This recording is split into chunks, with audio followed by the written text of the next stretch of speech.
Good evening. It's always good to see how many quantum computing nerds we have in San Francisco. Give yourself a round of applause. Nice.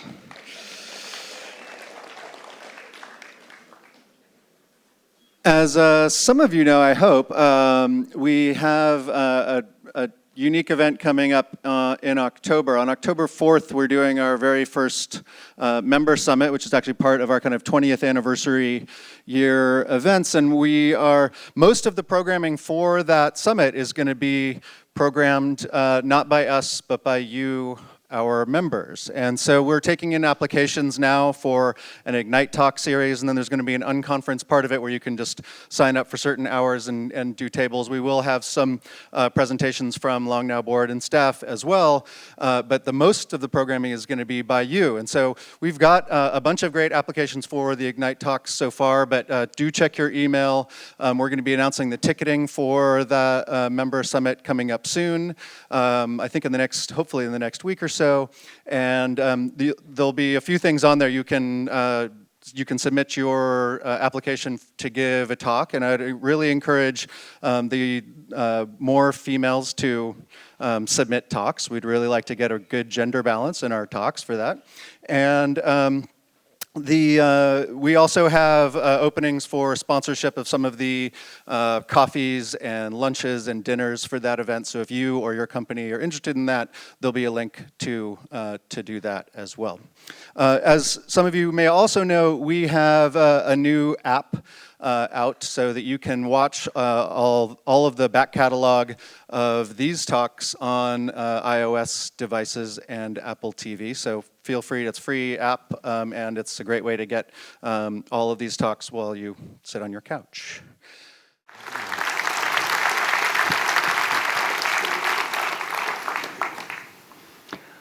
Just in case you have any ultimate questions, or penultimate questions, or slightly less than ultimate questions, these cards are there for your use. The ones that make it to the stage, as I occasionally say, are the ones that are written very, very clearly so they can be read in the dark, and that are short. If you write an essay or a series of equations, which might be appropriate tonight, they probably won't make it up here. Quantum computing is one of those categories of thinking, conjecture, kind of like many worlds hypothesis, I think, that it's been out there for a while as a conjecture, but as far as I know, no philosopher has yet decided that it will cause the extinction of humankind, unlike AIs, for example. But if you compare and contrast the potential power of AIs and the potential power of quantum computing, ultimate thoughts do come to mind. And nobody has been thinking them longer and better than our speaker, Seth Lloyd.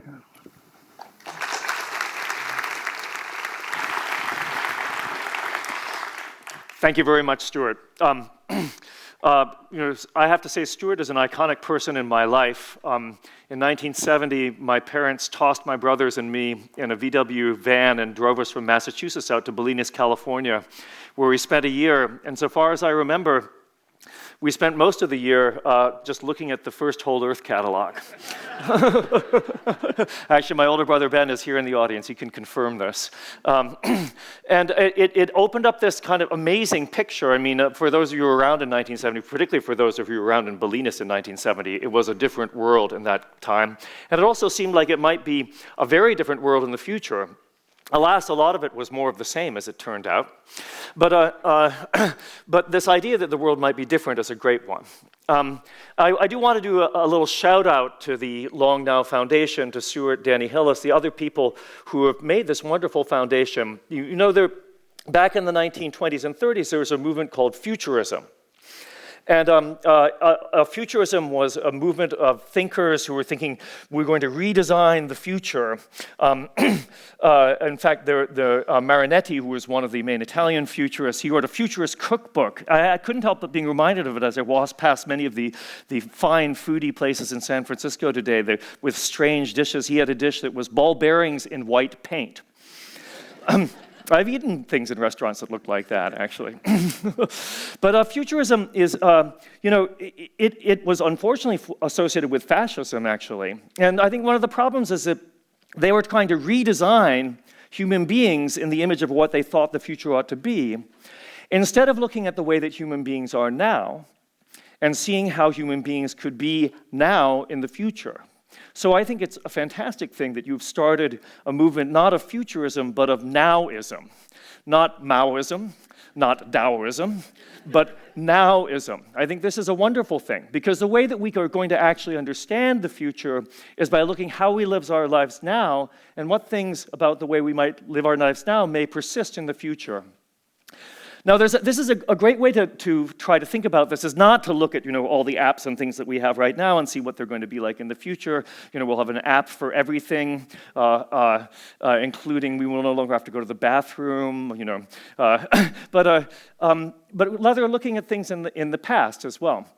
And I'd like to start a little bit about talking about the past. First of all, it was a very beautiful day here in San Francisco. I haven't spent enough time in this gorgeous city. It was lovely, and I walked around for 5 hours instead of preparing this talk, which I should have been doing.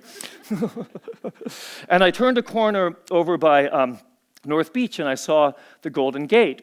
And I remembered this poem that when I was 10 in 1970, I remember my father, the first time we went to San Francisco, he said this poem to me.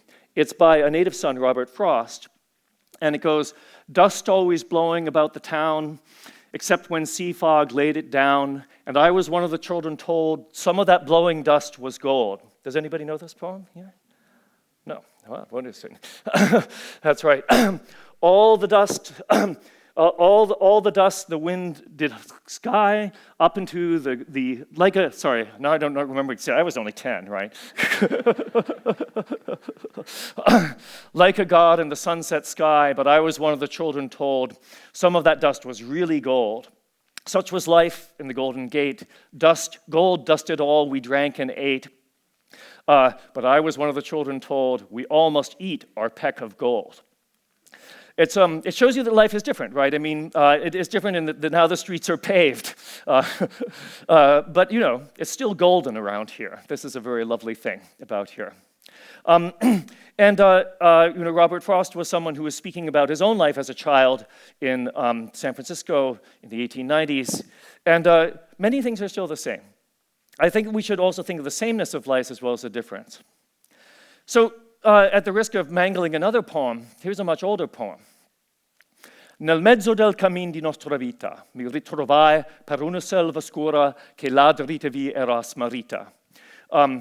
In the middle of my life's journey, I found myself in a dark wood where the direct way was lost. This is the opening triplet of Dante's Divine Comedy, the Inferno. And I bring this up because in the late 1200s, when Dante was writing this, was a time like today when at least the European world was being overwhelmed by a new flood of information. This is, there are a whole bunch of new books, actually ancient books from the ancient Greeks, a bunch of new mathematics was being brought in from the Arab world. And all of a sudden, the amount of actual information, the amount of text, the amount of science that was available grew by orders of magnitude. And this just blew people away. And the response was the Renaissance. There's a huge flowering of art, of literature, of architecture.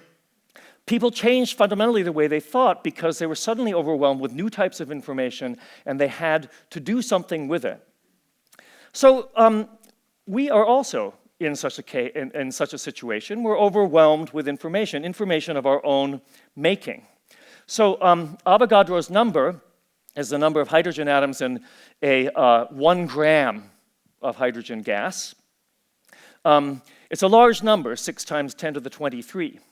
It's also roughly equal to the number of bits of information that's generated by our human species in 1 year. It's a very large amount of information. Though interestingly, it's rather small compared with the kind of, the amount of information required to describe the atoms and molecules in my body, for instance, which is many, many, many times Avogadro's number.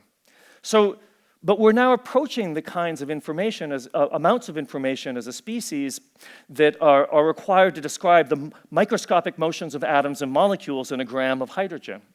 It's a lot of information. Of course, actually, unlike the case of the Renaissance, most of the information we're generating is complete junk. All right? It's just garbage, right?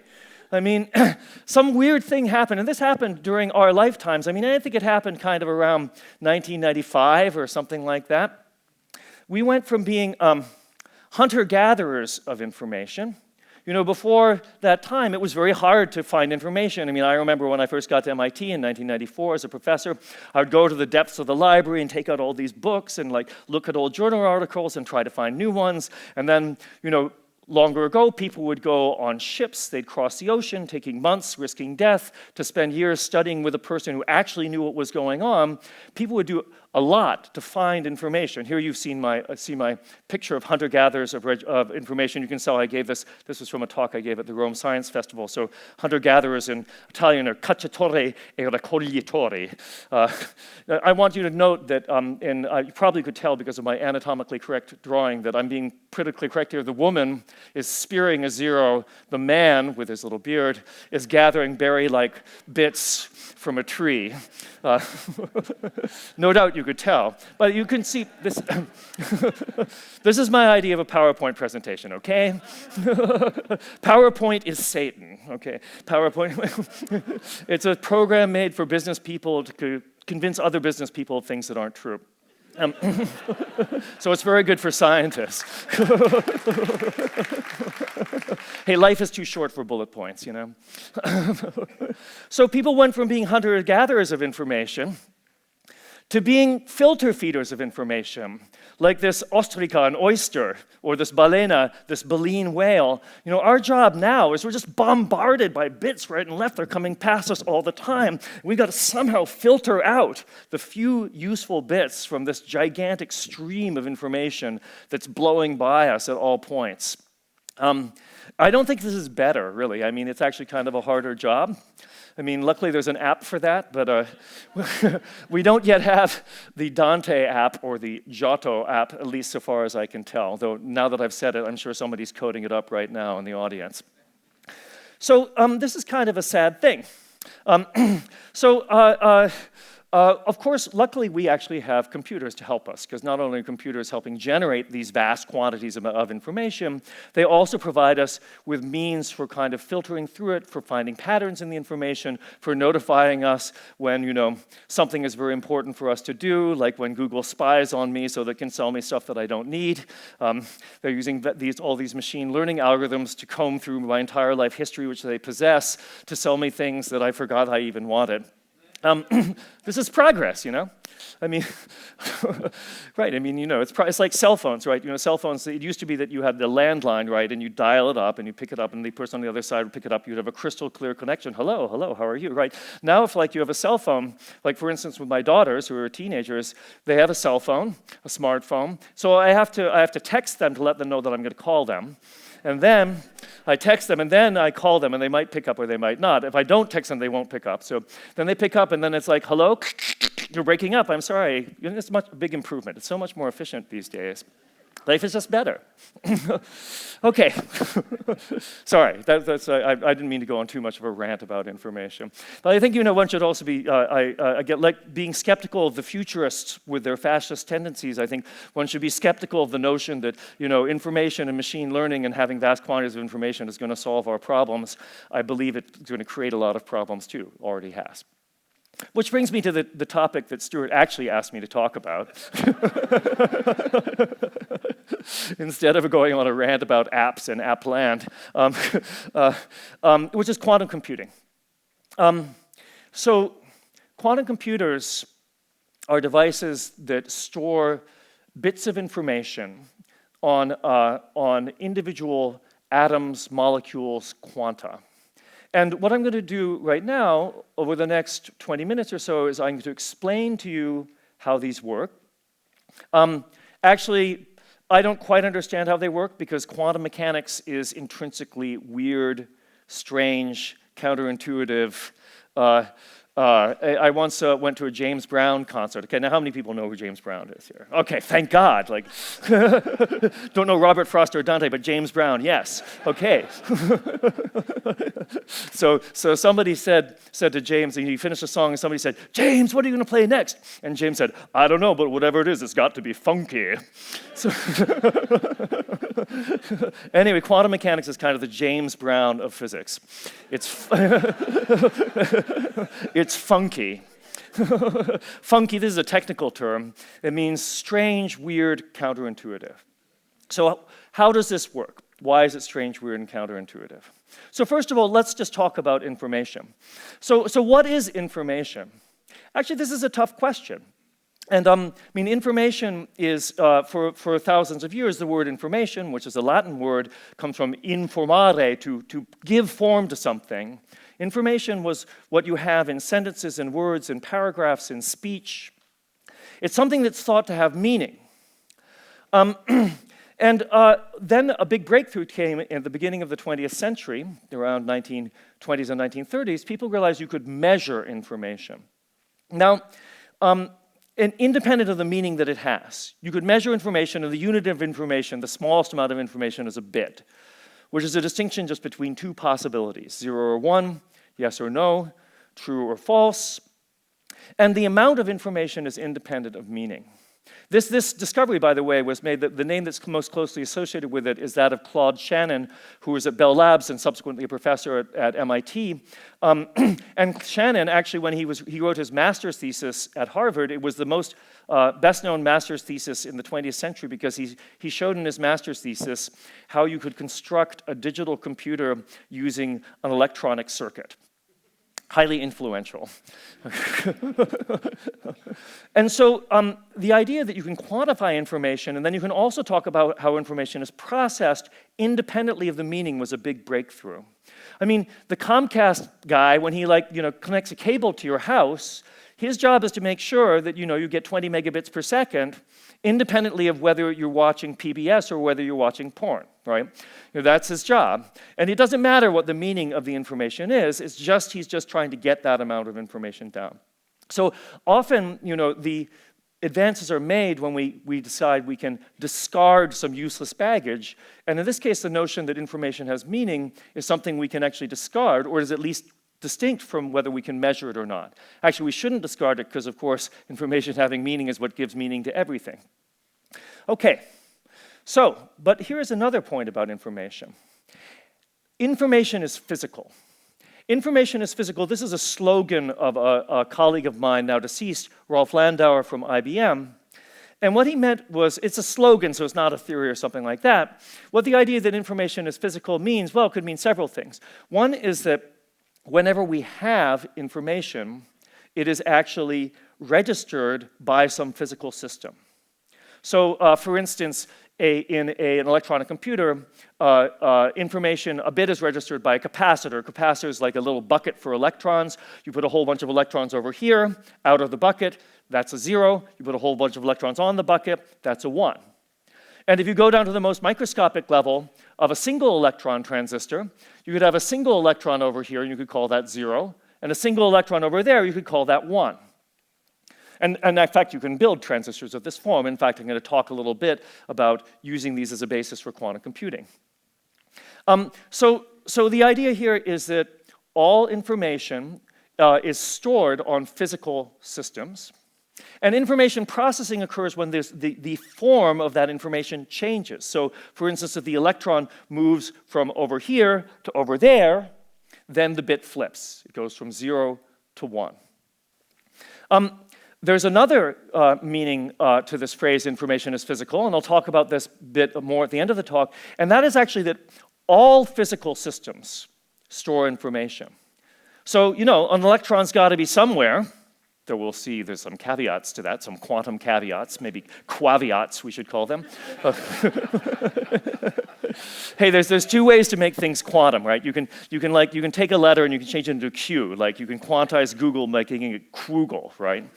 Well, the other way to do it is you put funny little brackets around, and the funny little bracket says the thing is quantum mechanical. These are called Dirac brackets. So the Google with the funny brackets is actually the logo of Google's quantum artificial intelligence group, and I'll be telling you a little bit later about some of the work that I do with them. Yeah, so Q or brackets. First, what I call first quantization. Second one is second quantization. Sorry, that's a joke only for physicists. Excuse me. Okay, let's go to the quantum version of this. So in quantum mechanics, indeed, you can have an electron here, an electron there. Quantum mechanics is a branch of physics that describes how things like electrons behave. It's the branch of physics that describes how things behave at their smallest and most fundamental level. It also describes how the universe as a whole behaves and how things behave at their largest and most fundamental level. At any rate, it's the most fundamental level. As we know, quantum mechanics is kind of weird. So in quantum mechanics, you have an electron, which is a particle. An electron over here, we could call that a 0. Electron over there, we could call that a 1. But in quantum mechanics, there's this thing called wave-particle duality. I call it a thing because I don't know what else to call it. It's like a principle, a slogan, it's a saying. And what it means is that things like electrons, which are particles, have waves associated with them. So, electron over here, there's a wave associated with the electron being over here. Electron over there, there's a wave associated with the electron being over there. And the wave kind of has something to do with the probability of finding the electron in this particular place. By the way, its wave-particle duality also means that things like light, which one normally thinks of classically as being waves, electromagnetic waves, that these are also made out of particles. So a particle of light is called a photon. And the way this would manifest itself is that our eyes are extremely sensitive photodetectors that can actually respond to individual particles of light. So if we turn down the light in this room, things will get dim and dimmer and dimmer and dimmer and dimmer.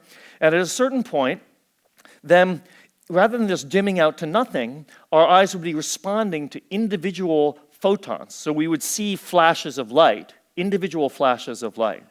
Actually, we don't see them because there's circuitry in our eyes that suppresses individual flashes of light because, it would be distracting to be asleep at night all the time and you just keep seeing all these flashes of light and it keep you awake. But we can detect individual flashes of light. Waves are made of particles. Particles have waves associated with that. This is this wave-particle duality. Is this clear? Of course it's not clear. Quantum mechanics is weird. Niels Bohr once said, anybody who thinks they can contemplate quantum mechanics without getting dizzy hasn't properly understood it. So, he said it in Danish, which was more impressive, right? So, but it's just confusing. I mean, Einstein famously never believed in quantum mechanics, And Einstein got his Nobel Prize for quantum mechanics. In fact, for the discovery of the notion of the photon. And I know several living Nobel laureates in quantum mechanics, who I won't name because this is being recorded, who also, they got their Nobel Prizes in quantum mechanics, and they don't really believe in it because it's strange and counterintuitive. If you're Einstein, you get to trust your intuition, right? If you're me, I don't trust my intuition, so I'm fine with quantum mechanics. My intuition is wrong, usually. But in Einstein's case, he trusted it, okay? Similarly, you're my friends, you're not supposed to be laughing at me. Laugh with me, please. Yeah, so it's counterintuitive for everybody. And it's counterintuitive for the following reason. So it gets really worse here. So we have these two waves, all right? I have a wave over here, wave over there. Now in quantum mechanics, the waves, just like waves out in the ocean here, when you're waiting out there to go surfing, the waves add up. So if I have two waves that come in, they can interfere with each other. So two waves that come in like this, they'll add up in the middle like that. But these quantum waves can also add up. So if it's okay to have a wave over here, electron over there, here, wave over there, electron over there, then it's totally okay to have a wave that's here and there at the same time. And this is a wave that in some weird, funky quantum mechanical sense that nobody actually intuits, the electron is both here and there simultaneously. Okay, that is not something we're accustomed to. You know, particles, we're not accustomed to seeing them in two places at once, unless maybe it's a soccer ball with Lionel Messi. But that's an illusion, and here the electron actually is in two places at once. This has no correspondence in our own intuitive macroscopic lives. In fact, this is our inability to intuit quantum mechanics comes at a very early age. When my daughters were very little, when they were infants, my friend Liz Spelke, who ran the MIT Infant Cognition Lab, asked if they could participate in some experiment. So like a good MIT professor, I said, yes, of course, please take my daughter, experiment on them. Well, they're very interesting experiments because infants, infans in Latin means can't talk, no talking, right? In and fans, no talking. And so they can't tell you what they believe or think. But anybody who's ever had children knows that they pop out of the womb already able to respond to all kinds of stimuli and also able to express a lot. They can express unpleasantness, they can express sadness, they can cry, but they can also express surprise. And so you can tell when a baby is surprised from the time that they're just a few days old. So in these experiments, what they would do is that they would have a stage. These were experiments of what's called object permanence. They would have a stage, and it had a curtain, and you'd put an object, like a toy, on the stage. You'd draw the curtain, and then the curtain would open again, and the object would be gone, okay? So when kids are younger than 3 months old, this is not surprising to them. It's like, they're just like, okay, you know, curtain closes, toy is there, curtain opens, toy is not there. They're like, well, you know, I guess I haven't been here for that long, you know, I guess this is the way things are. Gonna be like this from now on.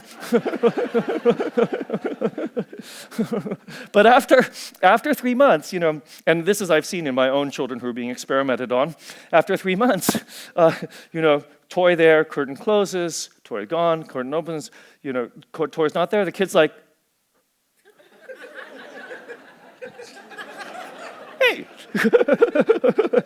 They express surprise. And actually, I guarantee that anybody who here has ever played the game peekaboo with a small child. Okay, yeah, see a bunch of people play peekaboo.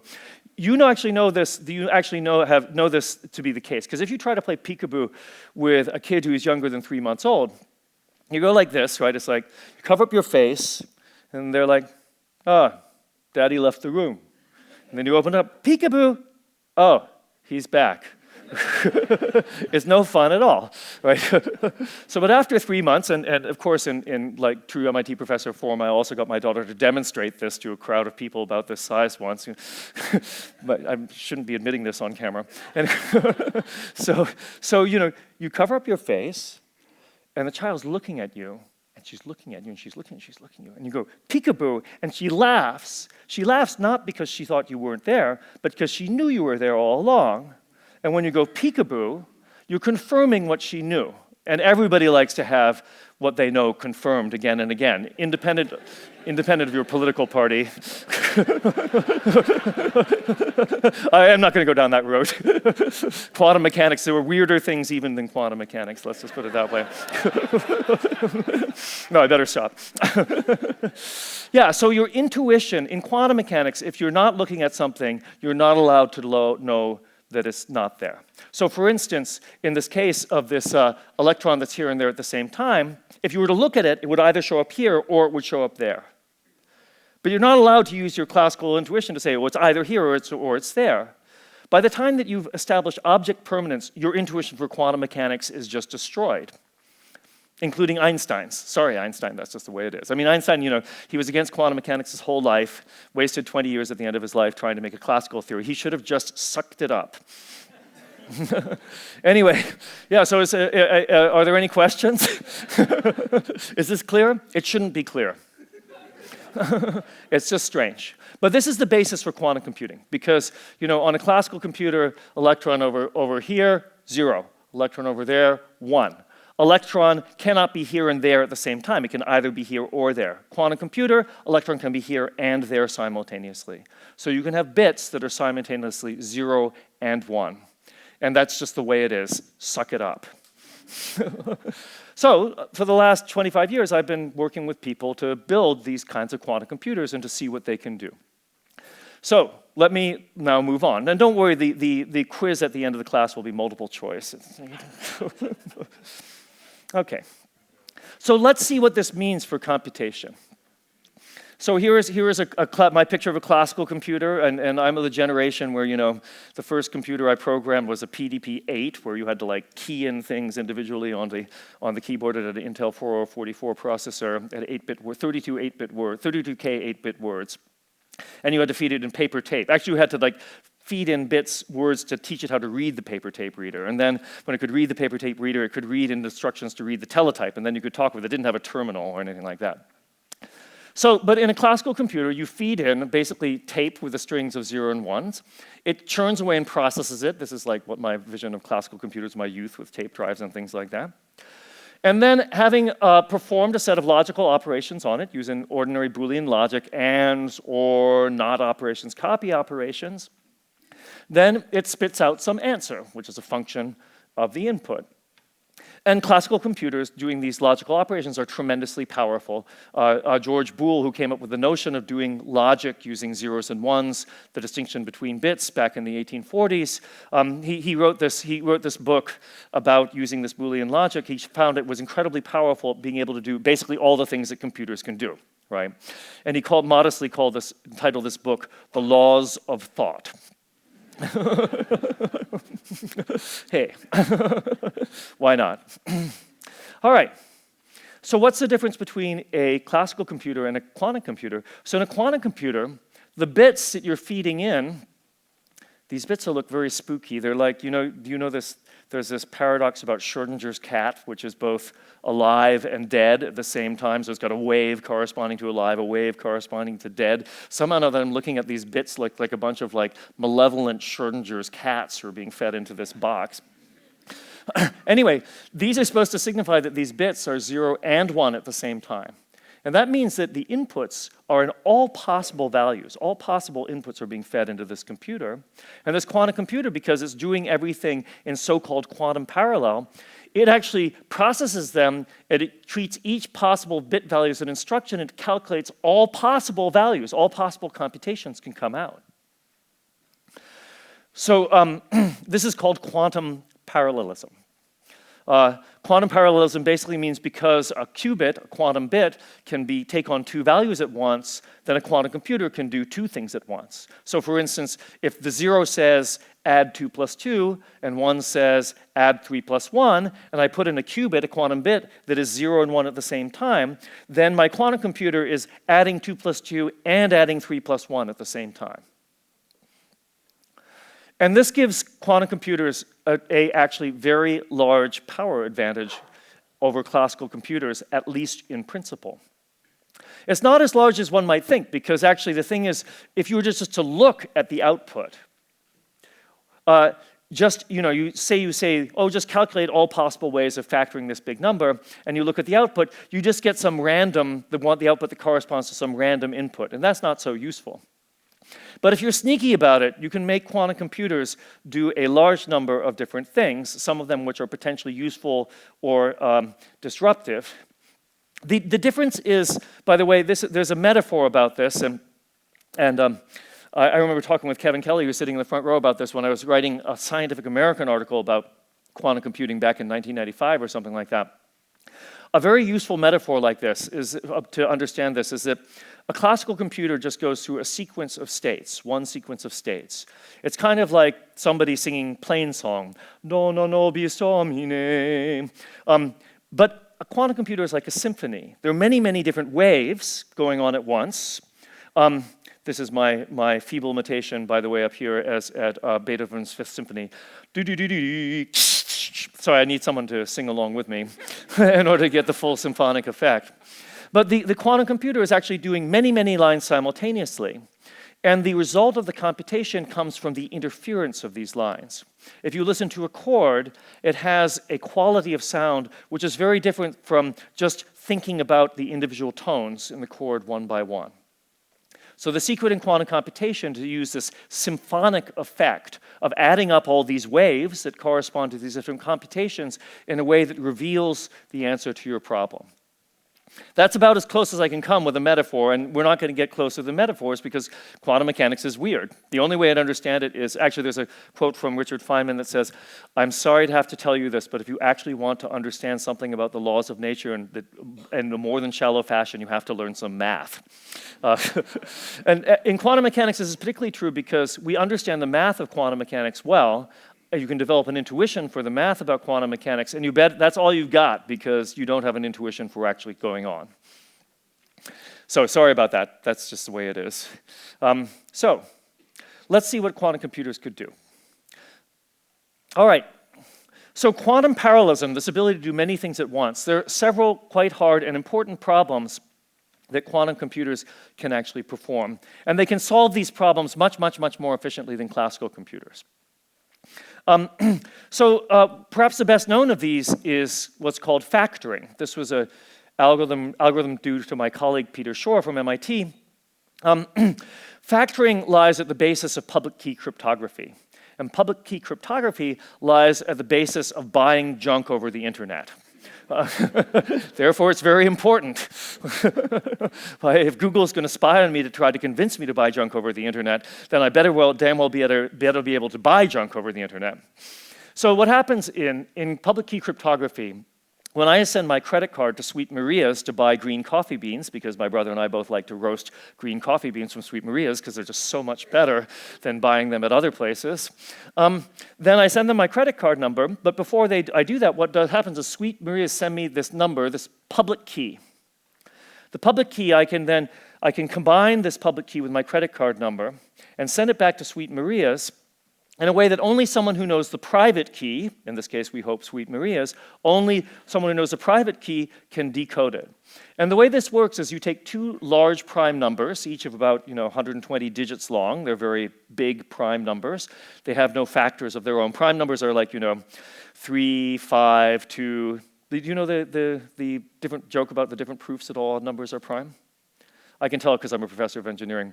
So the mathematician's proof goes like this. It says 3 is prime, 5 is prime, 7 is prime. Therefore, by mathematical induction, all odd numbers are prime. Okay. All right. The physicist's proof goes 3 is prime, 5 is prime, 7 is prime, 9 is not prime, but 11 and 13 are prime. So with an experimental error, all odd numbers are prime. And then the engineer's proof goes 3 is prime, 5 is prime, 7 is prime, 9 is prime. Hey, all odd numbers are prime.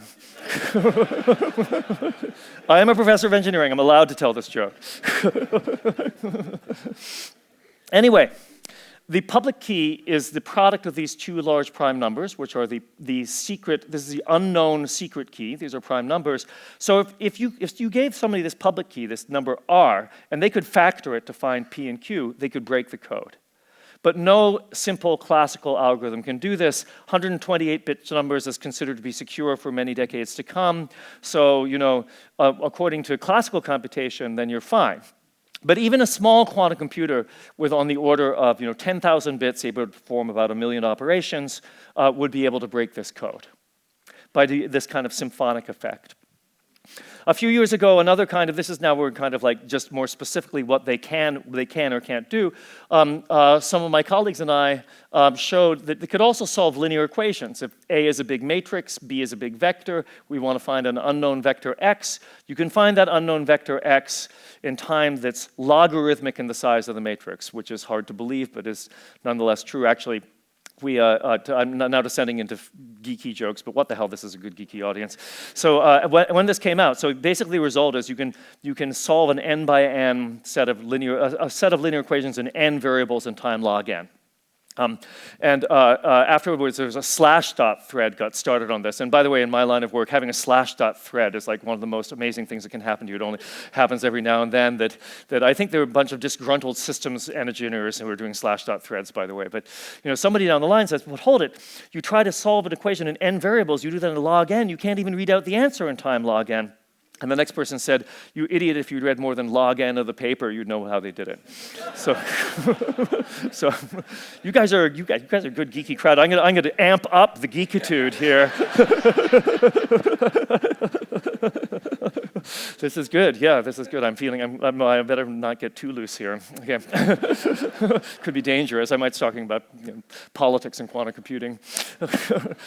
The last thing which is known about, or there are many things that are known, but the last major application of quantum computers is to simulate other quantum systems. This is an idea that was proposed by Richard Feynman back in the 1980s. He said, simulating quantum systems like doing quantum field theory. This is a picture of a Feynman diagram. It's like a snapshot of the kind of events that go on in the Large Hadron Collider, where in this case, like two electrons come in, make a photon, make a virtual electron-photon pair, make another photon, make another couple of electrons. That's the kind of thing this is supposed to mean. And these things are famously hard to tease out on classical computers. It's really actually the same reason why quantum mechanics is counterintuitive to human beings. We think of things as being in one place at a time, of doing one thing at what time. Quantum systems are doing oodles of things at once. And this means that not only are quantum dynamics counterintuitive for human beings, they're counterintuitive for classical computers. They're hard for classical computers to simulate. But a quantum computer, because it's already being quantum mechanical, it can simulate these systems very nicely. And around more than 20 years ago now, I showed how you could actually do these kinds of simulations of quantum systems, and we actually did simple simulations on simple quantum computers. This is a very useful kind of thing to do if you're a geeky scientist who wants to find out what quantum systems are doing. Again, there's a limited set of things that quantum computers can do, but many of these are very general, like the solving linear equations.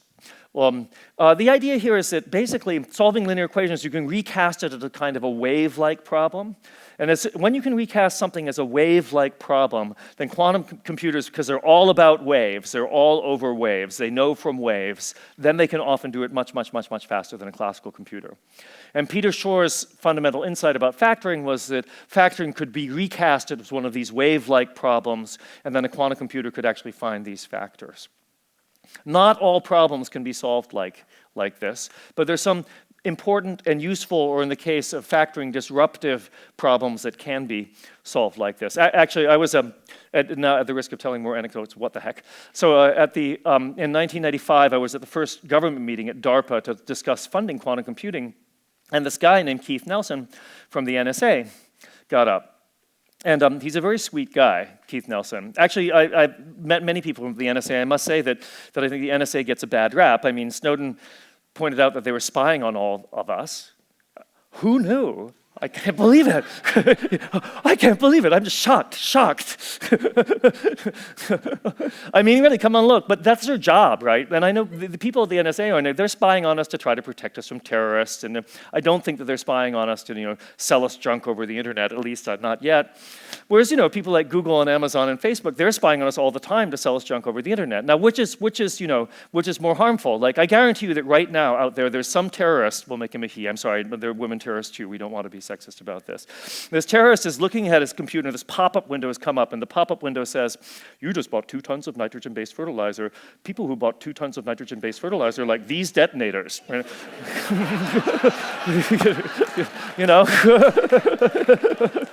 NSA is not enabling terrorism, is all I can say.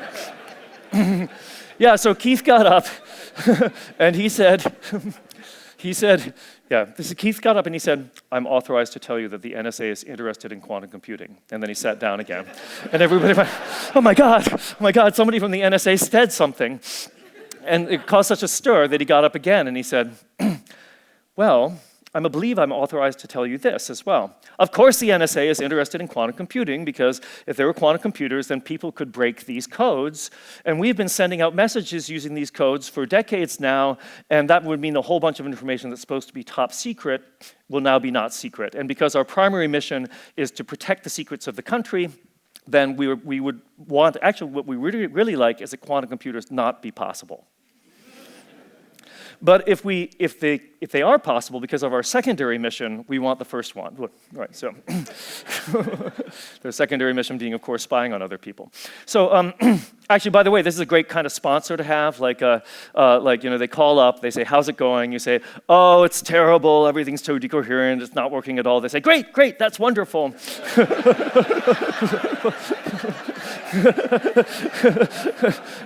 It only lasted for a few years, but they were golden years.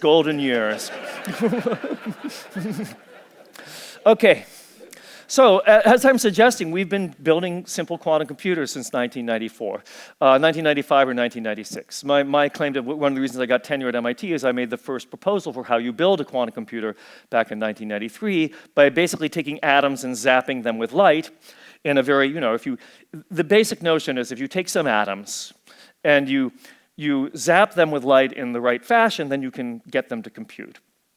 I used to say, I was once at a wedding of my cousin, and who is a cultural anthropologist, and the cultural anthropologist at the table asked me what I did. One of them was actually Barbara Ehrenreich, who is a very famous anthropologist and popular writer. And I said, we take atoms and we exploit their natural information processing ability to make them compute. And they were like, oh my God, that's so politically incorrect. Hey, I say no society for prevention of cruelty to atoms, but no, I didn't say that there. So I had to re-explain what we did. And so I said, we kind of massage the atoms and we ask them to compute. And afterwards, Barbara Ehrenreich's companion, who was this elderly African-American activist from Greensboro, he came to me and he said, put his arm around my shoulder and said, Seth, the next time you describe what you do, I suggest you say, you empower atoms to compute. Hey, it was a great moment in my life. I went like one moment I was an exploiter of atoms, a nanosecond later I was an empowerer of atoms. Okay, so how do you empower atoms to compute? So building quantum computers. So as I say, we've been doing this on a simple level for the last 20 years or so. I mean, we can have an electron here or there, and we can subject them to electric fields, have them move around. These are good quantum bits. Another good qubit or quantum bit is nuclear spin. Spin up, we call 0. Spinning like that, we call 1. And spinning sideways like this is 0 and 1 at the same time. We can have an atom in its ground state, its lowest energy state, its spherically symmetric state. This is like a hydrogen atom here, or we can then excite it to its first excited state, where the electron is here and there at the same time. That's a good qubit. We could have a photon that's polarized like this, so its electric field is wiggling like that. We call that 0. Photon polarized, so its electric field is wiggling vertically. We call that 1. And photon polarized, so its electric field is going like this or like that. That's 0 and 1 at the same time. One of the coolest ones of these is superconducting circuits. These are actually macroscopic systems that you can almost see with the naked eye. You have a loop, a superconducting loop, like made out of aluminum, which is, if in this loop at very low temperatures, current will just go around forever like this. You interrupt it with this little X, which is what's called a Josephson junction. I have scurrilous Josephson stories, but I'm running out of time, so I won't tell them. So supercurrent going all around like that forever is a 0. Supercurrent going around like that forever is a 1. And supercurrent going around this way and that way simultaneously, which I have no idea how they can do that, but it does, that's 0 and 1 at the same time. And there are lots of more. Anything goes, basically. And then you can, if you got these qubits, then you need to have them interact with each other and control their interactions to make them perform logic operations like AND operations, OR operations, NOT operations, copy operations, which as Boole showed are enough to actually build up any computation. And in fact, if you can just do ordinary logic operations, the kind that appear in any run-of-the-mill computer, classical computer, and you can put your qubits in the state 0 and 1 at the same time, then that's it. That's all you need to be able to do. You can do this by putting atoms in an optical lattice. These are little mirrors that confine the electromagnetic field and allow it to talk to these atoms here. You can have nuclear spins in a molecule. By the way, I hope that you can see that I hope everybody's following my beautiful realistic pictures of molecules and atoms, like my gender-specific and realistic pictures of hunter-gatherers. There's a molecule, it's got nuclear spins in it, like carbon-13s along the backbone. They're all interacting with each other. And if you massage them with light in the right way and ask them to process information, then you can empower them to compute.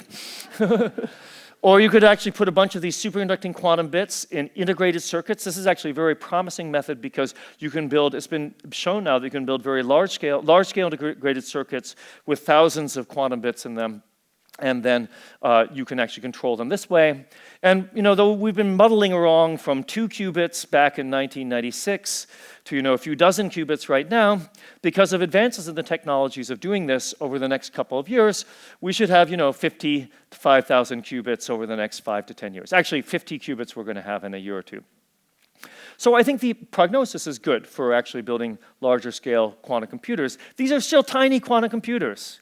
I mean, as Stuart was saying, there's a lot of hype, though actually, may I say, quantum computing is less hyped than things like, nuclear fusion and things like that. I mean, I have this constant experience with my colleagues at MIT, is that you talk to the professor, this is about something like photosynthesis, because it turns out that quantum computing and photosynthesis have a lot in common, and photosynthesis uses funky quantum effects like coherence and entanglement to attain high efficiency. Anyway, you talk to one of my colleagues, a professor always says, oh, this method of collecting light from the sun, this is incredible, within 10 years, this is how we're going to be harvesting all our energy. And then you go talk to the graduate students and they say, it doesn't work. It never has worked, it never will work. So you must always be skeptical about these things. But in the last few years, because of these breakthroughs of making large scale, for instance, in making large scale superconducting integrated circuits, we're going to be at this scale soon. Making technological predictions is a mug's game, but I think it's pretty clear this is what's going to happen. And in addition to these, I'm running out of time, I won't go through most of this, but I'll go through it briefly. In addition to these general purpose quantum computers, the kinds of things that could do factoring, factor large numbers, solve linear equations, there are specialized ones. There's a famous company called D-Wave in Canada that makes what's called a quantum annealer that has thousands of quantum bits in it. It's not doing general purpose quantum computing, and there's some controversy over whether it's able to solve hard problems, but it's definitely being very quantum mechanical. You can have, hey, look, everything is quantum mechanical. It's just that some things are more quantum than others, right? That's just the way it is, okay? Turns out that photosynthesis is very quantum mechanical. So, integrated optoelectronics, you can take things that would have, a few years ago, would have required optical tables the size of several football fields to guide the lasers and the photons through. You can put them on a chip due to technologies, switching technologies from the telecommunications industry. So now you can have hundreds or thousands of quantum bits on chip. And there's also a fascinating field of using funky quantum effects such as coherence and this effect called entanglement to make much more accurate quantum sensors, imagers, and detectors. So I just mentioned these in passing.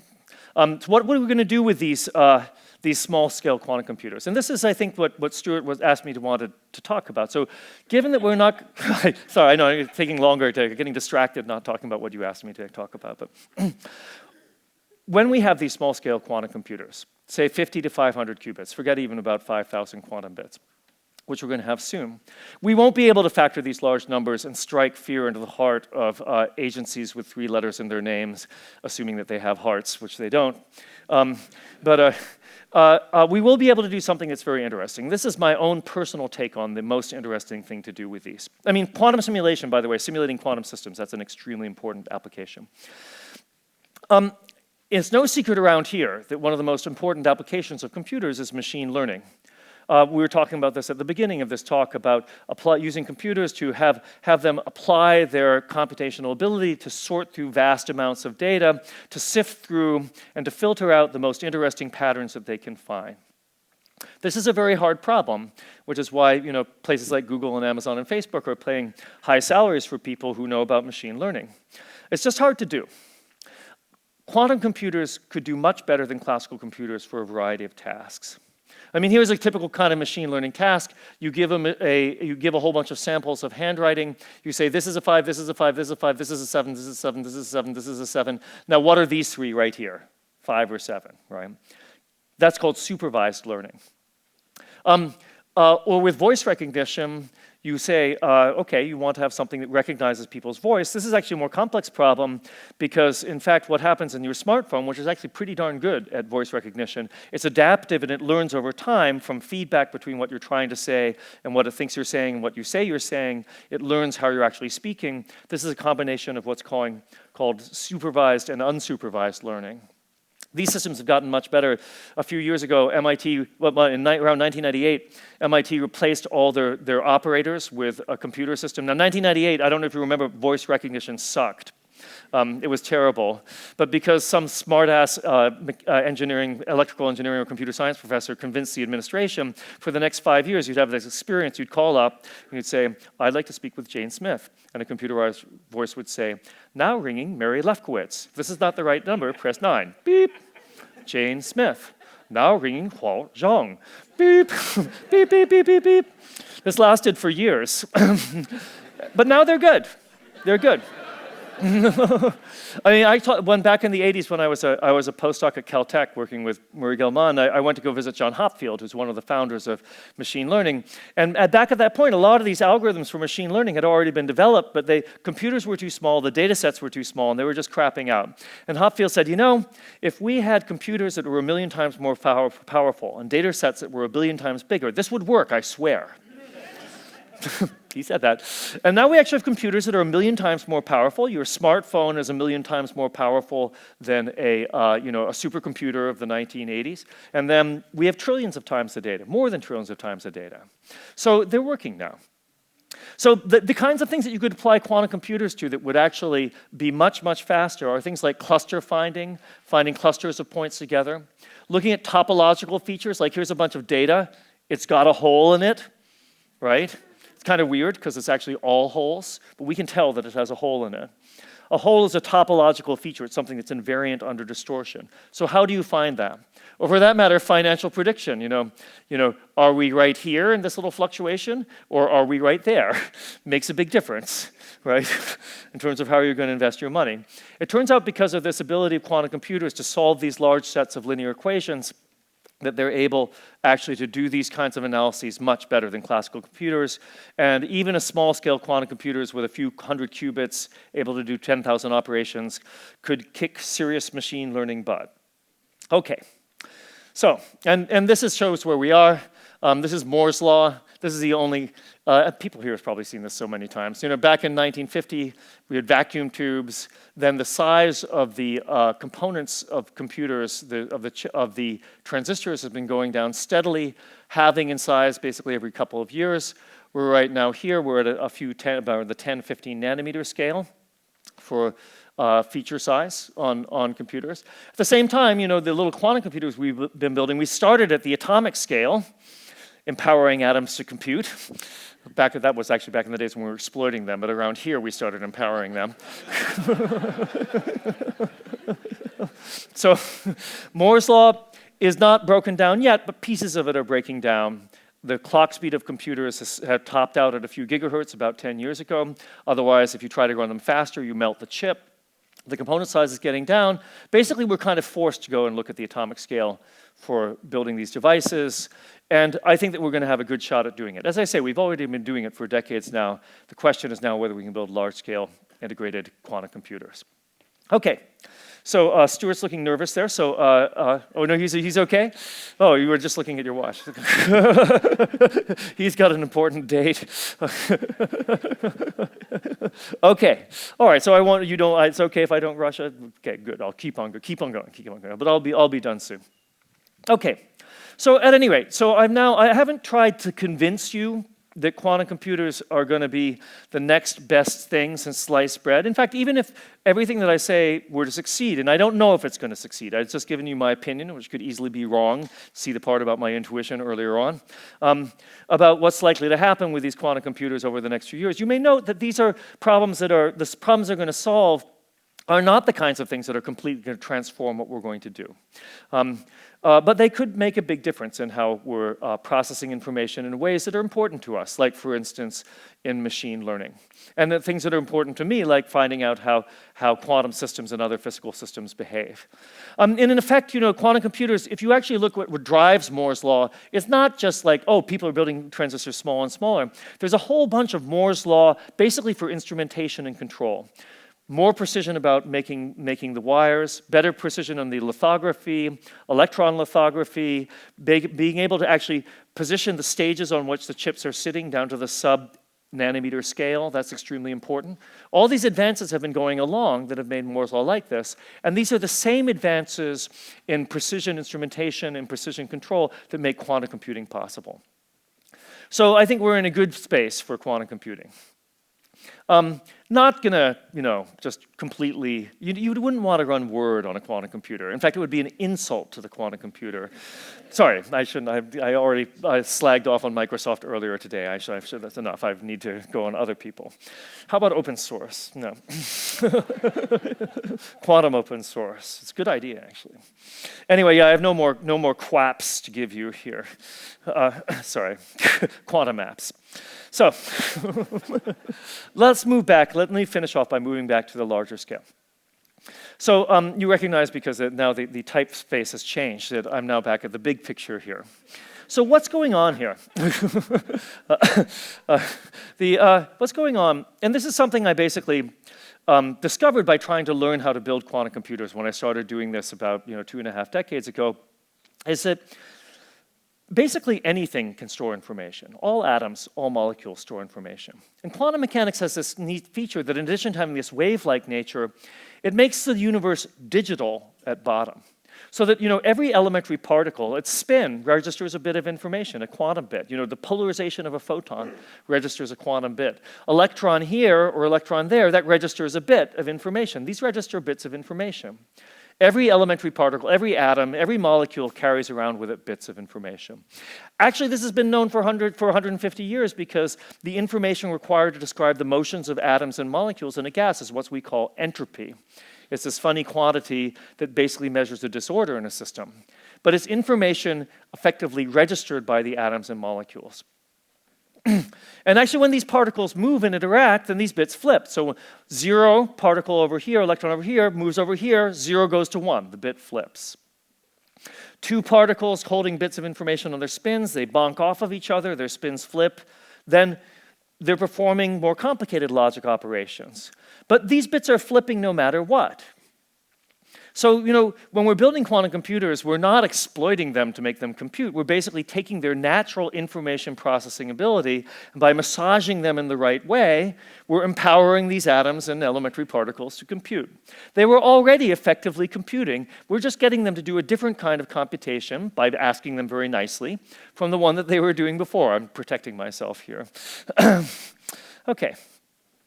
So, the interesting thing about this is, as I started off, we're now in this sad stage of human development of our species, which we may not survive, where we're now in the stage of trying to extract meaningful information from a huge sea of bits. These are our poor hunter-gatherers. They've now bought smartphones, and they don't know what the heck to do. Their hunting-gathering app is not on there. Where is the berry bush app? It is not there. Actually, if you look at, I mentioned before about the Renaissance, but in fact, if you look further back, there was a much, much more important information processing revolution, which is actually the development of life itself. Somehow along the way, and we have no idea how this happened, we know much more about the beginning of the universe than we know about the origins of life. There was this free energy out there carrying information, and something somewhere figured out the way to sequester this energy to make useful information. Here are pieces, here's a double-stranded piece of DNA. Here are these atoms and molecules carrying bits of information. The DNA says a set of instructions for the metabolism of the cell to process this information. It's about information processing. Somewhere along the way, life itself arose and managed to start extracting meaningful information from its environment. And by meaningful, I mean information that allows it to survive and reproduce. That's about as close as I'm going to get to meaning here. But I think you'll agree that for your average cell, that's meaningful. Maybe you don't, actually. Yeah. So looking at this long now, the now has been lasting for a long time. I hope that for the human species, it lasts for a long time, too. But the now of processing information, of extracting meaningful information from our universal surroundings, that's been going on almost as long as the universe itself. I mentioned before that photosynthetic organisms are basically performing a kind of quantum computation. They're using funky quantum effects to get high efficiency for energy transport. So we should be encouraged, Okay, we're inundated by this sea of information right now. Maybe we're losing the battle, but maybe in the future we'll win it. And so, indeed, human life has become what life has always been, an exercise in machine learning, classical machine learning, quantum machine learning. It's all about that, and thank you.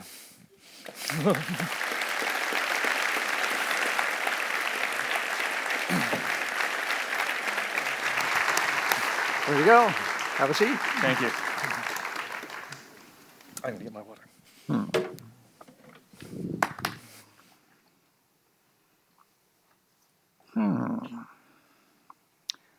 Good. Question that Kevin put on the top is one I wanted to start with. Damon asked, are the biological systems already taking advantage of quantum computing, which you were just getting into in your wrap-up there? Would you like some water, by the way, Stuart? Yes, please. You mentioned photosynthesis. Photosynthesis is the inspiration for some pretty serious engineering attempts going on to basically try to sort of manage photosynthesis better for energy production from the sun, better than these things on rooftops now. Is quantum part of that potential improved capability? Yeah, absolutely. Photosynthesis works, a photon, a particle of light, comes in from the sun. It hits a chromophore, a molecule like chlorophyll. Chromophore is Greek for carrying color. It just means it responds to light. And it gets absorbed and it creates what's called an exciton, a particle of energy. It's a bound electron-hole pair. It carries the energy of the light. And this exciton hops from chromophore molecule to chromophore molecule until it gets to a reaction center where it can be turned into useful chemical energy. That's kind of how photosynthesis works. But it turns out that this exciton is basically a quantum particle. And instead of going just one route through this photosynthetic antenna to get to the reaction center, it takes multiple routes simultaneously. And the efficiency of motion comes from the interference between these paths. So it's actually using quantum mechanics in a very sophisticated way. I mean, I found this out in 2007. I picked up the New York Times one morning. It said, green sulfur bacteria performing quantum computation. And I was like, oh, that's the most ridiculous crackpot thing I've ever heard. And at our quantum group meeting, we discussed this. We all thought this was hysterically funny. But it was from a very reputable group in the Graham Fleming group at Berkeley. And, femtosecond spectroscopy, really beautiful work. And so we went and looked at it. And, my colleague Alana Asper-Guzik and I figured out that although it wasn't performing quantum computation in the way that the Fleming group thought, it was actually doing what I just described, that it's using this quantum interference to actually increase the efficiency of photosynthesis. And more recently, with Angela Belcher and Munji Buendi at MIT, we've been actually building artificial, I would call them man-made systems, except they're women and virus-made systems to try to emulate this high efficiency in photosynthesis. So I think it's a real possibility. And this is a great use of quantum information technology. How are viruses involved in that? Viruses are involved in everything, basically Angela, who's a MacArthur Prize winner at MIT, she convinces these viruses, she empowers them to grow different kinds of proteins on their skeletons, so that you can attach different kinds of chromophores to them. And by attaching different kinds of chromophores, then you can get them to behave like artificial photosynthetic things. When I first met her, I actually said, oh, we're doing this. We're attaching these chromophores to viruses. I said, oh, if you could attach a quantum dot to the end of the virus, that would be great. Quantum dot is just a little piece of semiconductor material. It's optically active. Light comes in, exciton hops around, it falls into the quantum dot emits light. And then you could figure out, you could be harvesting this light. You also have a virus that's shooting light out of its ass, which I think would be a great thing.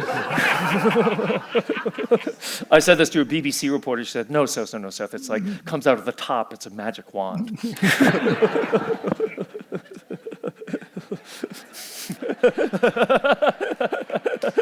Next question.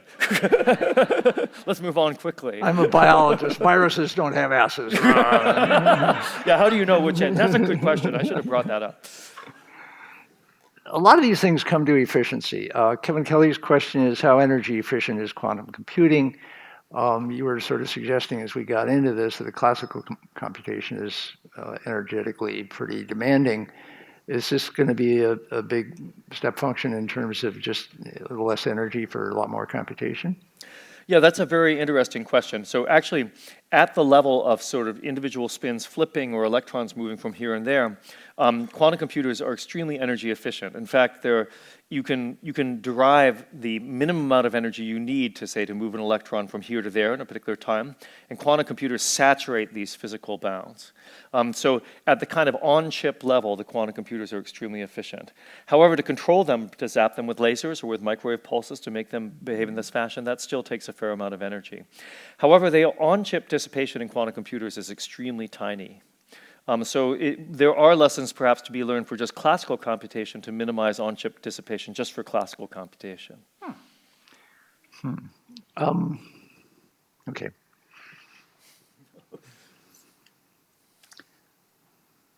I got to go through some of the kind of technical questions here. Josh Effort asks, researchers at Oxford recently achieved quantum logic gates with 99.99% precision. How far away are we from quantum computers breaking contemporary encryption?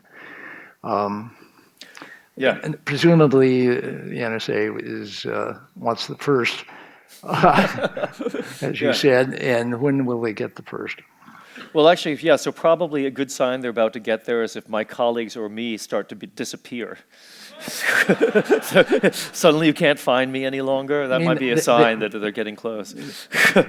They kill you or you disappear? I don't know how this works. I don't know the mechanism.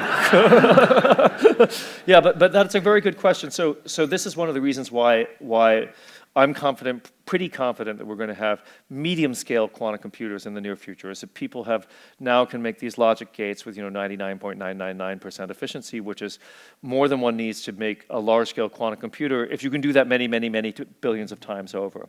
To do actually in quantum computers, you actually have to deal with errors and noise. And if you want to make a quantum computer that is going to do error correction and have redundancy, you need to have many-fold redundancy, like 100-fold redundancy for each bit. Can you get many-fold with quantum because it's so parallel? You can, but it's also, the thing is, because quantum computers, just for the same reason that they're able to do these many things at once, it's harder to do error correction.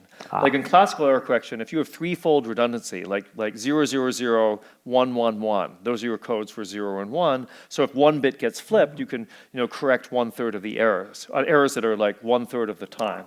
That's pretty good error correction. Quantum computers, you need many, many more quantum bits. So I think it's going to be a harder problem to build a quantum computer that will factor large numbers where you need full-blown error correction. That's why I was focusing in this talk on the near-term, more near-term 5 to 10-year goals for quantum computing, which is doing things like quantum machine learning. Okay, quantum machine learning. Machine learning is already sort of tied into forms of artificial intelligence getting better and better. Yeah. And some people are excited and some people are worried and some people are both. Oh, yeah. You're saying that I'm now going to contradict what you're saying, that we should be worried about quantum computers. It's like just that is the prospects of pretty deep AI accelerated by all this.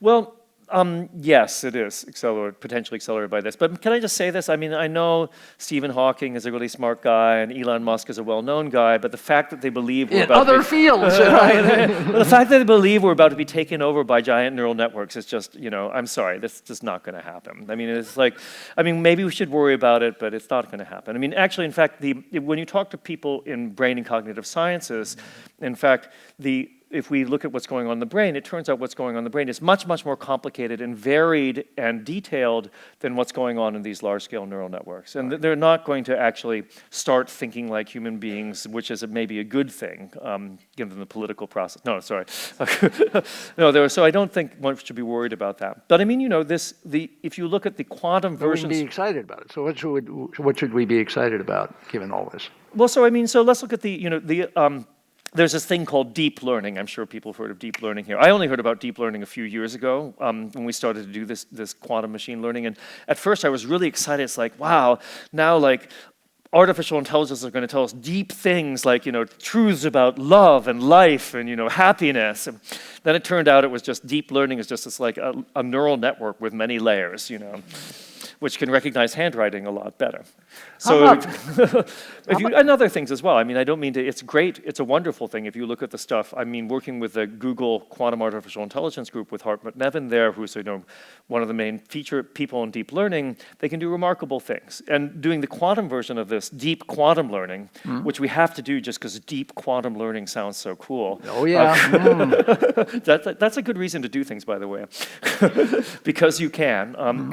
What does deep mean in that case, actually, do you think? Yeah, so deep means, the reason that deep learning succeeds better than the kind of shallow learning is if you make a deep neural network with many, many layers, then it can More actually... symphonic in your terms. It's more, yeah. So, right, the classical version, first of all, can, the shallow ones can't compute their way out of a paper bag, but in a deep network, you can encode any kind of of classical logic circuit in it, so it can effectively, in principle, do anything a computer can do, which is a lot. And similarly, in a deep, a universal deep quantum learner, you would have a deep quantum network. And by the way, people are building these devices right now. These are one of these special purpose devices I mentioned with thousands of qubits.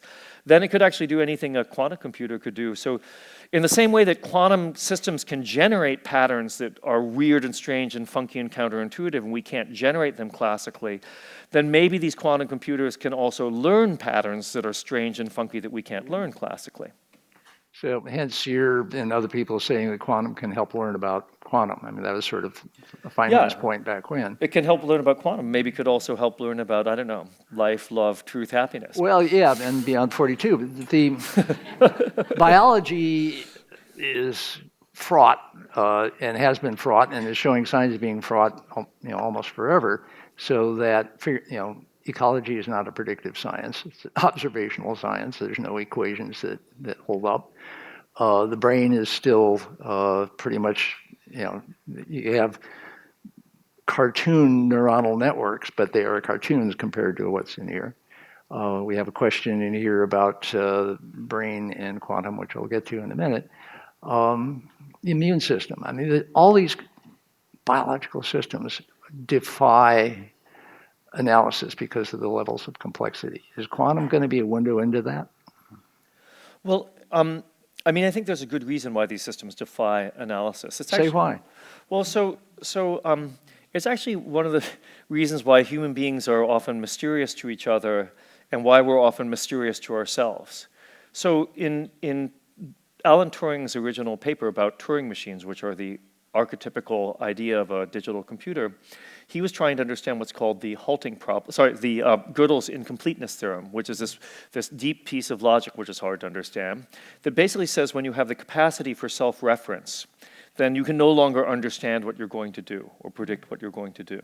So Turing proved what he called the halting problem, which is that he developed these Turing machines. They're models for digital computation. He showed that they actually have the capacity for self-reference. So for instance, say, consider the operating system in your smartphone. The operating system is a computer program, and it goes and looks at all the other programs, all the apps in your smartphone, and it allocates time and space for these apps to function. Now, it itself is also a program in the computer. So these programs have numbers, right? So the operating system is saying, what does program number 5 need? What does program number 723 need? Let's suppose its number is 42, right? So it says, what does program number 42 need? That means it's asking a question about itself. And what Turing effectively showed is that if you can ask questions about what you yourself are going to do, you won't be able to predict it. So the operating system of the computer will not, because it can ask, is capable of asking the question, what will program number 42 do? A lot of the time it won't be able to answer it, which is why computers crash and why they're also intrinsically unpredictable. And human beings have this capacity, and also interestingly, the immune system has this capacity. I mean, autoimmune diseases come because the immune system, which has this capacity to recognize self versus other, which is in fact what the immune system is supposed to do, because it has that capacity, then sometimes it must fail to perform this recognition. So I think a lot of this inscrutability of biological systems and of human beings and computers themselves comes from the fact that they're complicated enough to be able to ask the question, what am I going to do? And then the answer is, heck if I know. But you seem to be saying that financial markets are not of that level of complexity, that they can be predictable in a quantum mode. No, that was just like part of a fundraising pitch. I don't think that. Makes perfect I don't think that. Hey, that's why people do this stuff, right? For money, right? Let's be realistic. No, I think actually financial markets are inscrutable for a rather similar reason. I mean, there are a lot of people trying to predict them, so it's like has this kind of inward self-looking aspect. And any prediction that starts to win is immediately destroyed because other people copy it and then they're in. Michael Taff asks, what about using entanglement for instantaneous, very long-distance internet-like communications? Can we entangle? Okay, so we actually didn't talk about entanglement here. So entanglement is this funky quantum effect. So if you have one quantum bit. It can be in two states at once, 0 and 1 simultaneously. So if you have two quantum bits, they can together be in a funny quantum state where, say, they're 0 and 1 and 1 and 0 at the same time. This is a funny, they're in a correlated state or anti-correlated. If I see this one and it's 1, this one is 0. If I see this one and it's 0, this one is 1. But they're just in one state. They're in 0, 1 and 1, 0 at the same time. This is really hard to understand. And it also gives the illusion that you can actually communicate very rapidly. So if I have suppose that you have one of these qubits and I have one, and I go and I measure it, and I find that it's 0, then it appears to our intuition that instantaneously yours has gone from being either 0 or 1 or 0 and 1 at the same time to being just 1. Right? So it looks to our classical intuition as if by doing something over here, I've changed something over there. But the fact is you can't use this funky effect entanglement to send information. You can only take advantage of existing correlations. So you can't use entanglement to send information, for instance, faster than the speed of light. Well, that's handy. What can you use entanglement for? Yeah, actually, my colleague Charlie Bennett said, it's kind of like entanglement, so things being here and there at once is already counterintuitive and baffling. So entanglement is something that you use to confuse and baffle people who don't understand quantum mechanics. That's primary use. So it looks like a name Dav Yaganuma asked, can you speak about the Chinese quantum satellite experiment that just launched? Yeah, so a number of countries, including the United States, China, and Canada, actually, Canada is a powerhouse in quantum information. They'd be winning gold medals at the Olympics if it were an Olympic sport. Why? They chose about 15 years ago to really invest a very substantial amount of money. Government money. Government, but also Mike Lazaridis, the head of Research in Motion, donated about $400 million over the years to studies of quantum information, both at the Perimeter Institute in Waterloo and the University of Waterloo. So Canada's invested a lot of money, and they have also done preliminary ground-to-satellite quantum information experiments.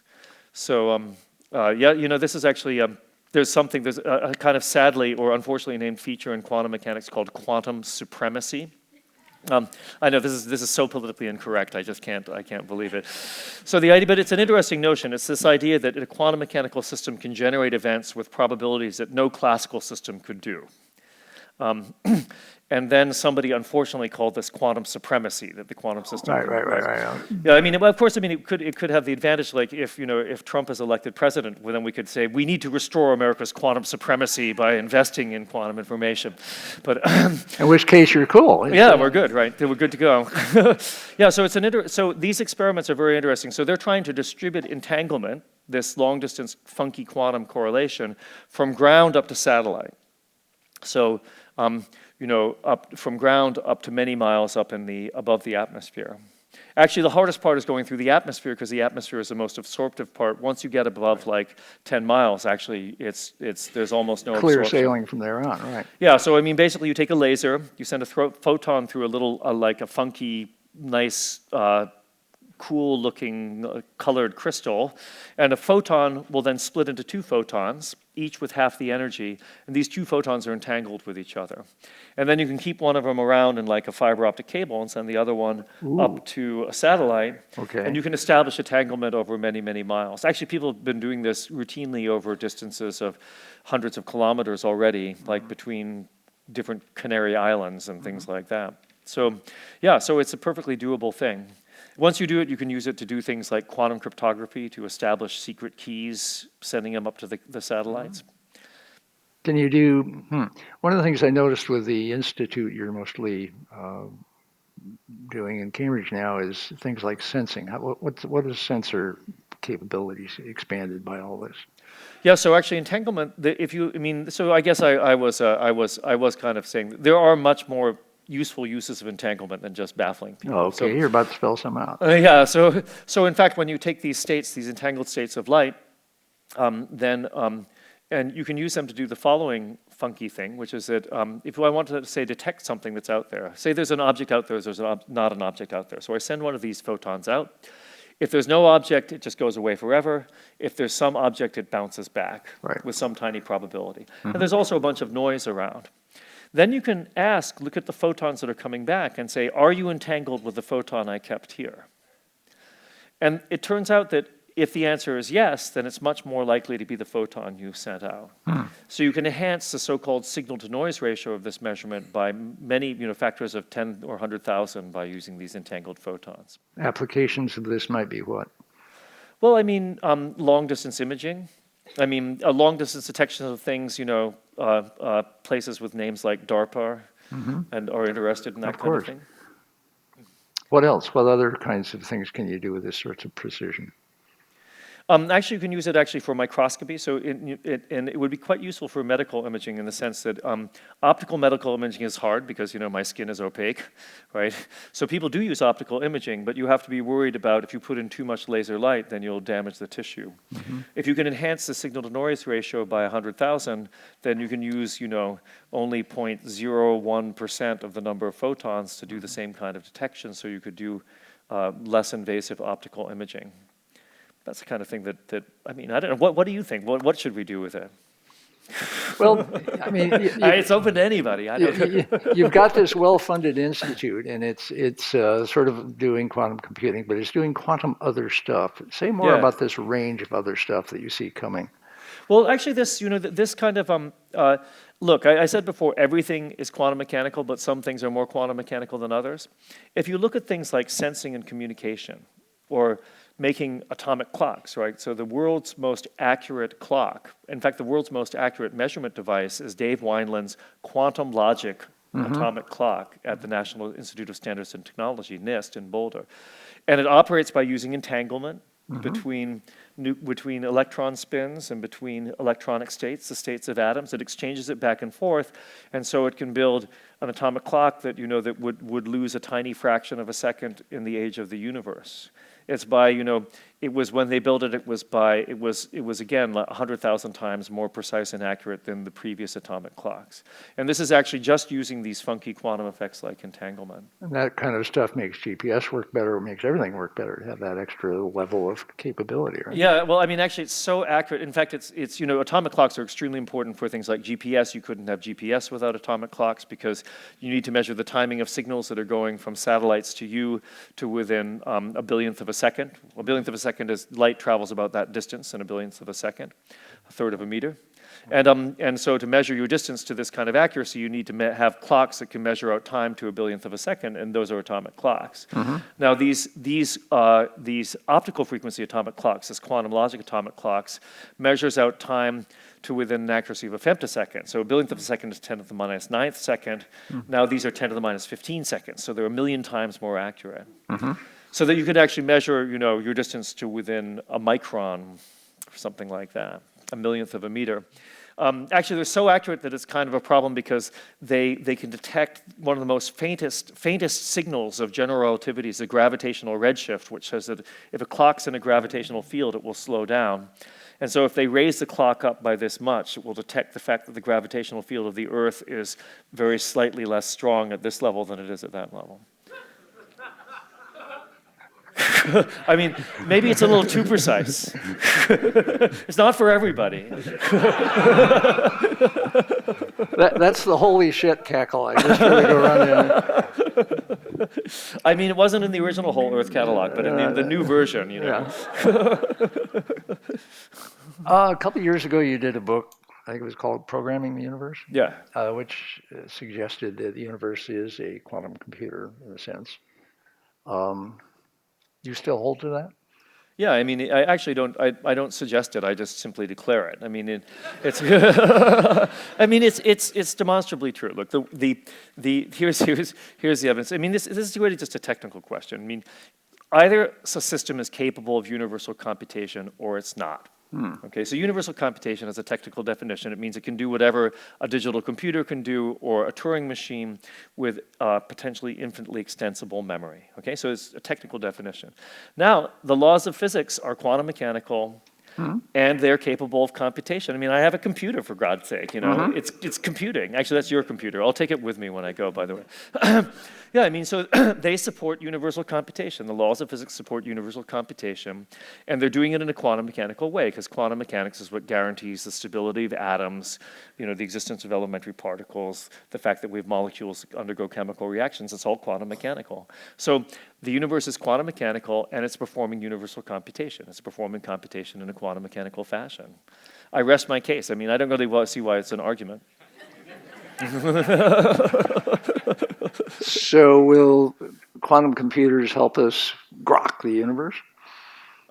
That's croc with a Q Yeah, okay, R-O-C-A, please. Or maybe, Croc sounds right. maybe. Yeah, I'm sorry, Stuart. Grok-Q, right? We Grok-Q, G-R-O-Q, the universe. Yeah. Yeah, I mean, actually, so I mean, why am I out there building quantum computers? I don't know. It's a job, right? It's a nasty, dirty job. Somebody's got to do it. It's quantum mechanics out down there in the pits. You are in the mechanics department. Yeah, we have quantum mechanics. That's right. If your quanta are broke, we fix them, and we charge a lot of money too. By the way. No, I mean, actually, my interest in this, I got interested not because I was interested in factoring large number, or like striking fear in the heart of agencies with 3 letters in their names. That's a dangerous thing to do. Don't do it. But it's actually because, I mean, I started doing this before they had Shor's algorithm, and because I was interested in how information is out there in the universe and how quantum mechanical systems are actually processing information. I mean, I think this gives us real powerful insights into how the universe is put together. I mean, back in the Enlightenment, in the 1600s, one of the great inspirations for the Enlightenment was Galileo discovering the basis for the pendulum clock. I was just in Pisa a few weeks ago. I saw the original clock where it's actually the lamp in the cathedral in Pisa, which when it was going back and forth, Galileo realized that the period didn't change. Even as the amplitude gets smaller, the period remained the same. He said, you could make a clock out of that. Wow. And then he did. So he designed a pendulum clock.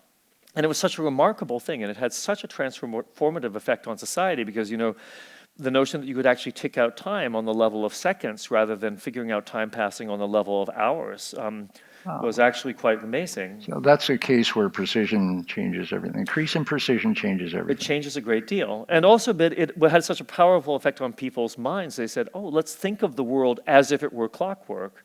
And that insight was one of the insights that when Newton came along, he said, let us think of the world as if it were a machine and mechanistic.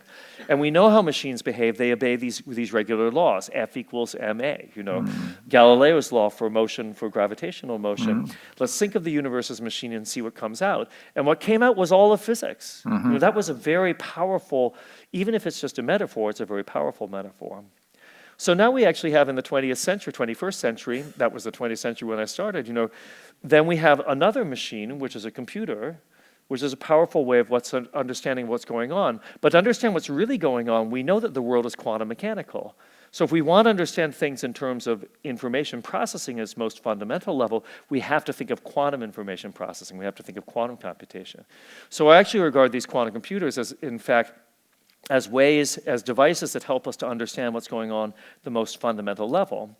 And to give an example, I mean, starting about 20 years ago, I started saying, hey, let's look at this problem of quantum gravity in terms of quantum computation. I mean, quantum gravity is famously something nobody understands what it's doing. Stephen Hawking has, figured out the only thing we really know, which is that black holes use some funky quantum effect based on entanglement to actually radiate. That's about the only thing we know about quantum gravity. Okay. No, unless you're a string theorist, in which case you know everything about quantum gravity, but you're not telling. Right. So, and the experiments aren't doing much. Yeah. Yeah, but the thing is, now it's become clear over the last few years. I mean, and people started thinking about this a while ago, as I mentioned, that if you think about quantum gravity in terms of entanglement and in terms of quantum information processing, you can understand things about how black holes evaporate. So my colleagues and I have done experiments to look at what's called black hole scrambling, to look at what happens to quantum information as it falls into black holes and how it could come out. So, you could have a little quantum computer, which effectively is a black hole in a lab, which is good because when you try to make a real black hole in the lab, the workplace safety people, they're just all over you, like little minds, What's wrong with having a black hole in the lab? For God's sake. I can think of a few things. Yeah, anyway, quantum computer that simulates a black hole in a lab, that's probably as close as we're going to Simulating is better there. Yeah. So your last book, we had a declaration about the universe. Do you have a next book in you? Yeah, I've actually, in fact, I've just, again, for the same reasons I wrote the first book, which is Need of Money. No, that's not entirely true. It's a similar thing. I mean, actually, I wrote the first book because, in fact, I do think this is thinking about the universe in terms of how it computes and how it computes at a quantum mechanical level really gives a lot of insight into why the universe is here and what's going on. So my next book is about, it was inspired by finance, but more kind of the losing money side. During the financial crisis, I don't know about people out there, but I watched my already meager life savings go, and it was very frustrating for me and for everybody. And there was no haven even for the very wealthy. And I said, what can I do about this? There's nothing. Then I said, well, you know, maybe if I made a theory about this, I'd feel better. If I could understand it, even if there's nothing I can do. So I was working actually on these problems about black hole formation and stellar collapse and origins of the universe. And I realized that in these gravitational systems, there's you have this funny phenomenon. You have positive energy in matter and energy. And then you have negative energy and gravitation. These cancel each other out. So the energy of the universe is zero. Wait a minute. How come gravity is negative and these other things are positive? Where does that come from? It's because gravity sucks. When you have attractive force, it has negative energy.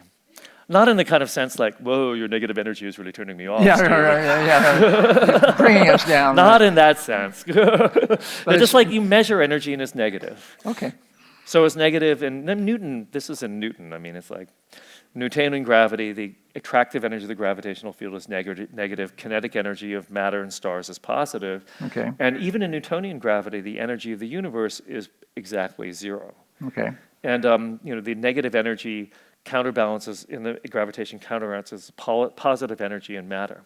Okay. Now, this feature of having this counterbalance of positive and negative energy, when you combine it with information processing, you get something really cool, which is actually responsible for everything we see around us. It means that at the Big Bang, when everything was just all at the same temperature, you'd think, gosh, how boring, everything's all at the same temperature, albeit billions of degrees, which is actually not boring, it's too exciting. Then, under ordinary circumstances, everything's at the same temperature, it's going to remain at the same temperature forever, and it would be really dull. But that's not what happened. What happened is that as the universe cooled down, all of a sudden things started clumping. The seeds for galaxies started forming, seeds for swirling clouds of matter that would form stars in the Earth and solar systems. Where did that lack of uniformity come from? Well, it's because in these systems, if you look at them in terms of information processing, when you have this positive and negative energy, there's a fundamental instability in which this kind of homogeneity is not stable. Some kind of granularity will form? Yeah, there's a natural tendency for things to self-organize. And this is great for the universe. I mean, it makes the universe a much nicer place. Like, there's all these nice restaurants in San Francisco. All this variation and variety. Chefs thinking about what they can do over here or over there. There's all this kind of, this interesting complexity and computation that's going on in the universe comes from this fundamental instability. Now, the problem is this instability goes the other way around. So if you look at black hole formation, what happens is things get so dense that the negative energy of gravitation overwhelms the positive energy of the matter, and there's this huge sucking sound and a gigantic explosion because it makes a supernova as the star collapses. Anyway, during the financial collapse, I said, you watch these big investment banks like tottering around, overwhelmed by their negative energy of their debts, and some of them imploded, forming like supernovas of like failed careers and junk bonds and things like that. I said, this is kind of similar. And then if you look at it more closely, you actually find that, you just do a theory of things that have positive and negative stuff, be it energy or money, positive energy in assets, negative energy in debt. And you look at how they process information. They're intrinsically unstable, which is great for the universe. In the case of stellar formation is great. If you were Lehman Brothers on the way up, it was great. You were leveraged at 30 to 1, but what the heck, the money keeps flowing in. But the problem is that these systems are also, it's one of these what goes up can come down kinds of things, and when it does come down, it's bad, right? So it has this fundamental creative force in this instability for making the universe, for acquiring assets, but then also it's a destructive force. You can also get overwhelmed by the negative energy, and then huge sucking sound. Anyway, the whole reason for this is to write a paper called The Black Hole of Finance, right? I mean, that's the only reason to do this. Is that the title of the book? No. No, because actually the book is, that's really, though of course it's largely about this for fun, it's also about the origins of life, because we don't understand anything about the origins of life, really. I mean, as I mentioned before, we know much less about the origins of life than we know about the origins of the universe. That's an astonishing thing to say. I mean, it's true. It's true, yeah. I mean, it's true. I'm but just it's an saying astonishing thing to be true. I know, it's weird, isn't it? But you're going to fix it. No. No, I mean, it's very, I don't think we are going to, for the reasons you were describing before, right? That life is very complicated right now, and it's been very complex for billions of years. Right. Okay? And by improvising and putting together all these different structures, it's covered its tracks extremely well. I think it's very unlikely that we're going to look at living systems now and be able to tease out what these prebiotic mechanisms were, the chemical reactions that got together, started computing, started self-reproducing. That's going to be very tough. But it's very conservative. Once it sort of invents DNA, that's it. It doesn't start doing triple strands. It just really, really sticks with stuff. And the basics of metabolism seem to be really, really, really basic, and everything living has it. Yeah, but getting to that point, getting to the point where you have cells with DNA, that's reproducing with these mechanisms. I mean, you look at all these incredibly intricate mechanisms that go into reproduction of DNA. Where the heck did that come from? Okay. People just don't know that. So what have you got on that? What are you looking at to discern what's there? Look, I don't have a theory. I think, as I was saying, I think theories about the origins of life are suspect. But I do have a story. Okay. I mean, let's be upfront about this story of life. Well, so I mean, we have these chemical reactions. We have chemicals are recombining to form other molecules, recombine to form other molecules. There's this natural tendency for molecules to form in the first place from this kind of what I call this information edge. When one part of the system gets an edge on the other, it starts sequestering information and free energy. That's why molecules form in the first place. And once they start interacting with each other, you have molecule A interacts with molecule B to form molecule C. So we have a situation where C is only produced if A is there and B is there. Well, that's an AND gate, right? If A and B are there, then you get C. If only A is there, or only B is there, or if neither is there, you don't get C. So you get C only if A and B. And then you can have other operations where if either A is there or if B is there, then it will produce C. This sounds like basic computation so far. Yeah, so the basic equations that govern chemical reactions and the equations that govern things like logic gates are one and the same. And this is, of course, why the metabolism of a cell works in the first place, right? When some molecule comes in from the outside, then it gets into the membrane of the cell. Let's say it gets through the membrane inside the cell, and then this reactions start taking place that say, if this molecule is present, then we start up this mechanism to start to, take it apart and digest it, and then we need to bring in these other things. But these are simple kind of logical operations that say you can encode them in this metabolism. They come because the chemical reactions and logical operations are basically the same. So my goal the story is that because we have these chemicals, they're interacting and they're spontaneously computing, that they can actually start coming up with more and more complicated ways of responding to what's going on in the same way that we can have computer programs that come up with more complicated ways and that adapt to the kinds of information that's coming in. I mean, but that's just What is it that fundamentally welcomes complexity? Why would it tend in the direction of greater complexity? Welcome complexity. Speak for yourself, my man. Yeah, well, some of us welcome simplicity. A plus B equals C, and then pretty soon you run out of the alphabet because there's so many different things doing that, and then so many different things doing that. In the billions of years, it gets more and more and more and more complicated, and you can't reverse engineer it because it was never engineered in the first place. So, what are we saying? Why is that? This is sort of a Kevin Kelly question. What is that trend that wants more complexity? Yeah. Well, maybe we should ask Kevin because I don't know the answer. But well, I don't know.